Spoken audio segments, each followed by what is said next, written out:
Style. All right, so let's talk about your event tonight. This was absolutely wonderful. Thank you. Your friends were just in here, and they, I don't know if you paid them, but they just was like, how much time do I have to tell you how much I love Kelly? Aww. Why did you decide to start this organization, I Love My Girlfriend? You know what? I wanted to do I Heart My Girlfriends for a very long time.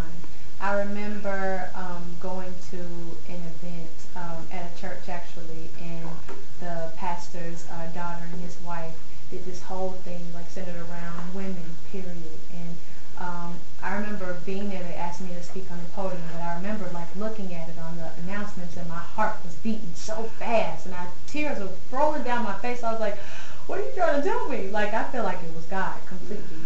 And when I got a chance to go back and I talked to them, and I was just crying, I was like, I want to be a part of this. I was like, I don't know what I can do if I'm talking there. I just want to be a part. So it was on my birthday that this event was, and I felt like it was a birthday present from God.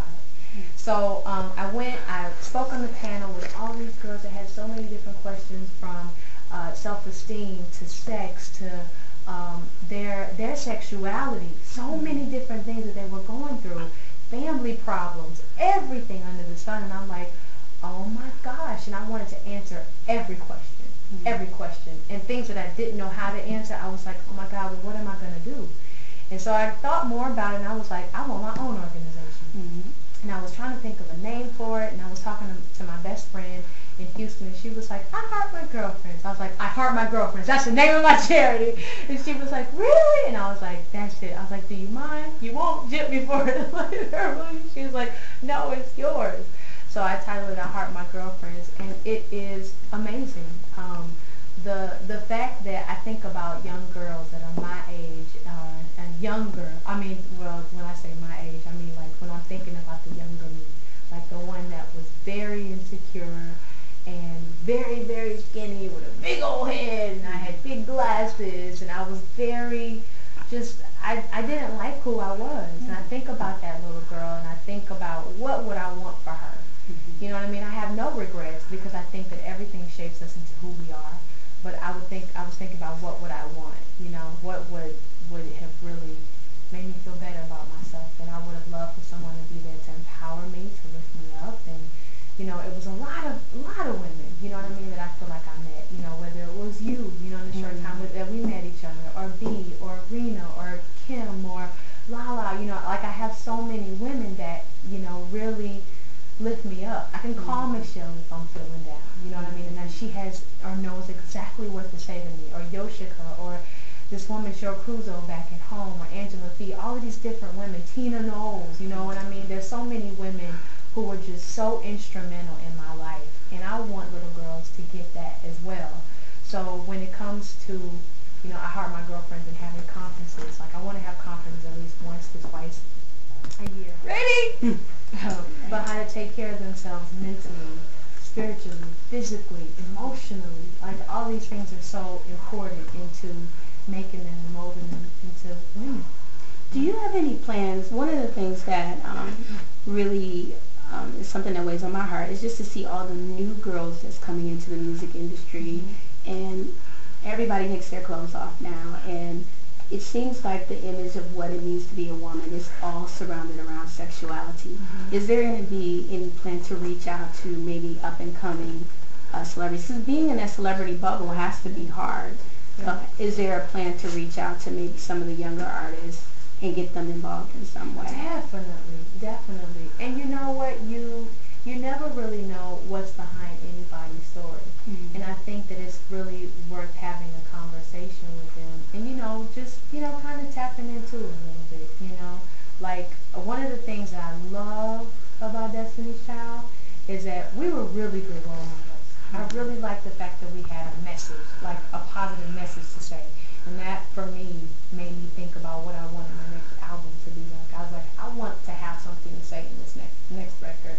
So, like, I have a first single called Commander, and Commander's like, you know, very, very demanding, you know what I mean? Very confident, and I love that. I mean, just the title alone, Commander, you know, and to songs like, oh my gosh, why can't I think of it now? Heaven and Earth. And it's a beautiful record. I remember telling Neil exactly what I wanted in the song, and when he sent it back to me, I cried like a baby. But it's important definitely to reach out to the younger generation in music, you know, because they are talking to the next generation of possibly presidents and role models. And I think that it's important to continue the legacy of the greats, you know, from starting from Martin Luther King to, you know, Coretta. Now we got Michelle Obama and, you know, President Obama, who are such great role models. And I just think that we have to continue that on. You know. We talked about the color issue. Last time I interviewed you, you were working with Vaseline and you were doing a campaign with them. And I shared with you about my sister. She looks like us, but she's the chocolate one. What would you say to those chocolate babies out there who are made to feel like they're less than because they don't fit into the stereotypical image of beauty? You know, it's so crazy. I think that we have to know where our beauty lies.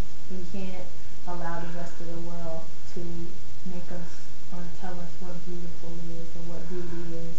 And for so long, I remember going through a phase where I wanted to bleach my skin. I remember going through a phase where I wanted to be lighter and look like Mariah Carey. It's ridiculous. Do you know how much I lay in the sun now to be darker? Wow. I love being a chocolate girl. You know what I mean? I think that God makes us the way we are supposed to be. He makes no mistakes. And whether we understand some things or not, we just have to realize this is who we are. And we can't be afraid of that. And we have to go in like, you know, guns blazing, like this is my life and this is me. You either accept me or you don't.